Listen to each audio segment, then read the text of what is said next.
자, 오늘 이 새벽에 하나님께서 우리에게 주시는 하나님 말씀은 여호수아 6장 22절에서 27절까지 말씀 같이 보도록 합니다. 하나님의 말씀 여호수아 6장 22절에서 27절까지 말씀, 저와 여러분이 한 절씩 교독하도록 하겠습니다. 여호수아가 그 땅을 정탐한 두 사람에게 이르되 그 기생의 집에 들어가서 너희가 그 여인에게 맹세한 대로 그와 그에게 속한 모든 것을 이끌어내라 하매,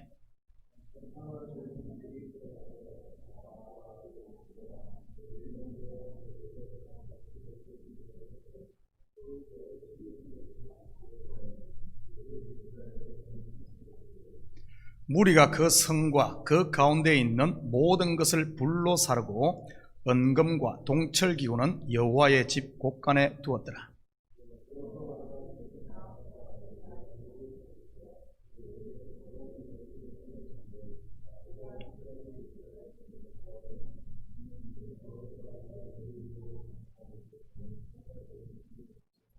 여호수아가 그때 맹세하게 하여 이르되 누구든지 일어나서 이 여리고성을 건축하는 자는 여호와 앞에서 저주를 받을 것이라.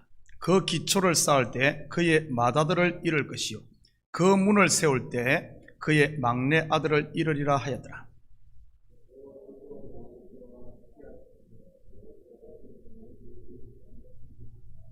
아멘. 좋은 아침입니다. 우리는 지난 새벽에 철옹성인 여리고성이 무너지는 것을 보았습니다. 어떻게 여리고성이 무너졌습니까? 매일 성을 한 바퀴씩 돌며 제사장들은 양강 나팔을 불었지요. 유기를 말이지요. 어떤 의미라고 했습니까? 율법을 통해 내가 죄인됨이 다 드러나는 것이라고 했습니다. 그리고 제7일에는 7바퀴를 돌며 7 나팔을 불었습니다. 그리고 백성들이 외쳤죠. 제7일은 곧 예수 그리스도를 7 나팔은 복음을 말한다고 했습니다. 예수 그리스도의 십자가 복음 앞에 나는 죄인입니다 외칠 때, 고백할 때 내 안에 여리고성이 무너지지요. 곧 나와 하나님 사이를 가로막고 있던 지성소의 휘장, 죄의 담이 허물어지는 것입니다. 로마서 10장 9절 10절 우리 같이 봅니다. 내가 만일 내 입으로 예수를 주로 시인하며 또 하나님께서 그를 죽은 자 가운데서 살리신 것을 내 마음에 믿으면 구원을 받으리라. 사람이 마음으로 믿어 의에 이르고 입으로 시인하여 구원에 이르느니라. 이스라엘의 외침에 여리고성이 순간 무너져 내렸듯이 나의 신앙 고백 앞에 하나님의 마음이 볶는 녹듯 녹아지는 것이지요. 그렇게 말 안 하듯 이게 이 속썩이던 자식이라 할지라도 엄마 내가 잘못했어 용서해줘 할 때 자식을 덥석 끌어안지 않을 부모가 어디 있겠습니까? 창수 앞에 모든 것이 허물어지듯 무너지는 여리고성 가운데 무너지지 않고 버티고 남아있는 곳이 있었지요. 어디일까요? 붉은 줄을 달아놓은 기생 라합의 집이지요. 그녀의 집은 성문 위에 있었잖아요. 왜 무너지지 않았을까요? 붉은 줄의 언약 위에 세워져 있었기 때문이지요. 마태복음 7장 24절 25절입니다. 그러므로 누구든지 나의 이 말을 듣고 행하는 자는 그 집을 반석 위에 지은 지혜로운 사람 같으리니 비가 내리고 창수가 나고 바람이 불어 그 집에 부딪히되 무너지지 아니하나니 이는 주추를 반석 위에 놓은 까닭이요 바로 반석 되시는 예수 그리스도의 보혈의 피 공로 위에 서 있었기 때문입니다. 그러니 심판과 멸망의 무너짐 가운데 남은 자가 된 것이지요. 자, 오늘은 본문을 통해 언약 안에 머문 기생 라합에게 주어진 복이 무엇인지 한번 살펴보도록 하십시다. 오늘 본문 23절 같이 봅니다. 정탐한 젊은이들이 들어가서 라합과 그의 부모와 그의 형제와 그에게 속한 모든 것을 이끌어내고 또 그의 친족도 다 이끌어내어 그들을 이스라엘의 진영 밖에 두고, 먼저 기생 라합에 대해 살펴보도록 하겠습니다. 우리 번역에서는 그래도 좀 부드러운 표현으로 라합의 직업을 기생이라고 했네요. 그런데 영어 킹 제임스 버전에서는 할롯, 즉 이 창녀로 번역을 했지요. 원어에 더 가까운 번역은 바로 몸을 파는 창녀가 더 정확합니다. 성경에서는 창녀에 대해 어떻게 이야기할까요? 신명기 23장 18절입니다. 창기가 번 돈과 개 같은 소득은 어떤 서원하는 일로든지 내 하나님 여호와의 전에 가져오지 말라. 이 둘은 다 내 하나님 여호와께 가정한 것임이니라. 동서양을 막론하고 가장 부도덕하고 수치스럽게 여겨지는 직업이 바로 창기가 아닐까 생각합니다. 율법에도 창기가 번 돈은 하나님께서 받지 않는다고 하지요. 바로 라합은 그런 여인이었습니다. 우리가 라합의 믿음과 결단력을 본받자 하며 너무 영웅시하며 포장하는 경향이 있지요. 그것은 성경이 말하고자 하는 본뜻이 아닙니다. 성경은 사람을 영웅으로 만들지 않기 때문이죠. 그리고 라합은 그 직업 자체가 숨길 수 있는 그런 것이 아니었습니다. 모두에게 드러난 그런 죄인이었죠. 성경에 보면 이런 여인이 또 소개됩니다. 호세아 1장 2절과 3절입니다. 여호와께서 처음 호세아에게 말씀하실 때 여호와께서 호세아에게 이르시되 너는 가서 음란한 여자를 맞이하여 음란한 자식들을 낳아라. 이 나라가 여호와를 떠나 크게 음란함이니라 하시니 이에 가서 디블라임의 딸 고멜을 맞이하였더니 고멜이 임신하여 아들을 낳으매. 바로 음란한 여자 고멜입니다. 이는 곧 창녀라는 뜻이지요. 그런데 하나님께서 호세아를 이 고멜과 결혼을 시킵니다. 원래 여호수아의 이름이 호세아였습니다. 여호수아, 호세아는 같은 이름입니다. 그리고 이 두 이름은 헬라어로 예수입니다. 창녀 고멜과 결혼한 호세아 선지자는 예수 그리스도의 예표적 인물이지. 무엇을 말하는 것일까요? 바로 예수의 신부된 교회들의 원 모습이 창녀 라합이었고 소문난 창녀 고멜이라는 말입니다.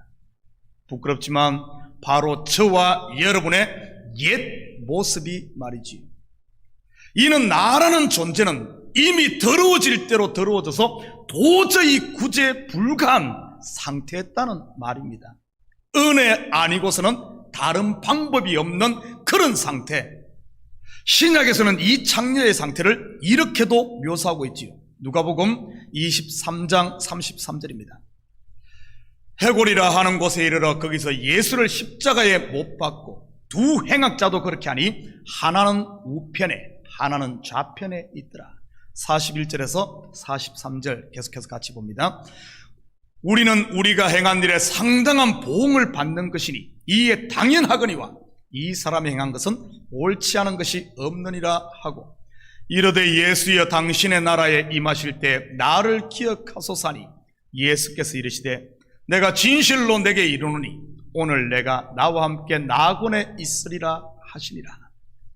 자신들의 죄가 다 드러나 수치와 저주의 십자가 위에서 죽어가던 강도, 우편 강도는 이렇게 고백하죠.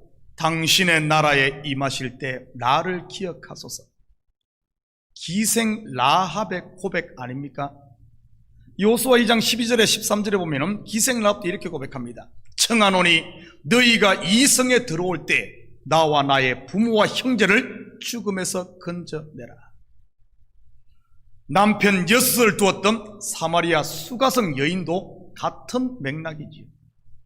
하나님 앞에 우리의 모습은 바로 창녀였다는 사실을 이렇게 이야기해 주고 있는 겁니다.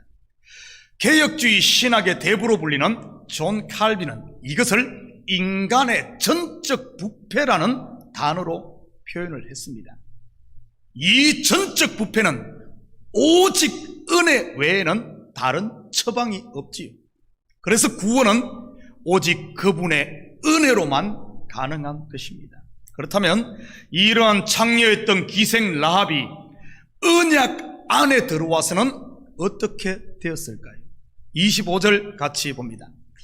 여호수아가 기생 라합과 그의 아버지의 가족과 그에게 속한 모든 것을 살렸으므로 그가 오늘까지 이스라엘 중에 거주하였으니 이는 여호수아가 여리고를 정탐하려고 보낸 사자들을 숨겼음이었더라. 그가 오늘까지 이스라엘 중에 거주하였으니 이는 이스라엘 백성 곧 하나님의 백성이 되었음을 말합니다. 여기가 끝일까요? 아닙니다. 히브리서 11장 31절 같이 봅니다. 믿음으로 기생 라합은 정탐꾼을 평안히 영접하였으므로 순종하지 아니한 자와 함께 멸망하지 아니하였도다. 모두들 잘 알다시피 히브리서 11장은 믿음장입니다. 믿음의 선진 아벨로부터 시작해서 예수님의 부활을 목격한 여인들까지 기록하고 있지요. 라합이 바로 이 믿음의 조상의 반열에 당당히 이름을 올립니다. 이는 곧 여러분이 라합이며 여러분의 이름이 믿음의 조상의 반열에 있다는 사실을 이렇게 말하고 있지요. 야고보서 2장 23절에서 25절입니다. 이에 성경에 이른바 아브라함이 하나님을 믿으니 이것을 의로 여기셨다는 말씀이 이루어졌고 그는 하나님의 벗이라 칭함을 받았으니 이로 보건대 사람이 행함으로 의롭다 하심을 받고 믿음으로만은 아니니라. 또 이와 같이 기생 라합이 사자들을 접대하여 다른 길로 나가게 할 때 행함으로 의롭다 하심을 받은 것이 아니냐. 여기서는 또한 믿음의 조상 아브라함과 견주어서 이 기생 라합의 이름이 등장하는 모습을 보게 됩니다. 한 군데만 더 봅시다. 마태복음 1장 5절과 6절입니다. 살몬은 라합에게서 보아스를 낳고 보아스는 루색에서 오벳을 낳고 오벳은 이새를 낳고 이새는 다윗 왕을 낳으니라. 다윗은 우리아의 아내에게서 솔로몬을 낳고 이제는 이 기생 라합의 이름이 이스라엘의 가장 위대한 왕 다윗 왕가의 이름을 올리네요. 그것뿐이겠습니까? 아시다시피 마태복음 1장은 영원한 왕이신 예수 그리스도의 족보입니다. 무슨 말입니까? 예수님의 족보의 이름을 올리지. 가장 천한 자리에서 가장 존귀한 자와 함께 있는 그 자리에 앉은 여인 라합. 복음의 소식을 듣고 정탐꾼 즉 정인들을 집 안에 들이고 가슴에 깊이 숨긴 여인, 언약의 비밀을 가진 여인, 누구를 말하는 것일까요? 바로 복음의 비밀을 가진 흰 돌을 가진 저와 여러분이 기생 라합이었다는 거죠. 요한계시록 2장 17절입니다. 귀 있는 자는 성령이 교회들에게 하시는 말씀을 들을지어다. 이기는 그에게는 내가 감췄던 만나를 주고 또 흰 돌을 줄 터인데 그 돌 위에 새 이름을 기록한 것이 있나니 받는 자 밖에는 그 이름을 알 사람이 없으리라. 마지막으로 한 구절만 더 봅니다. 오늘 본문 26절입니다.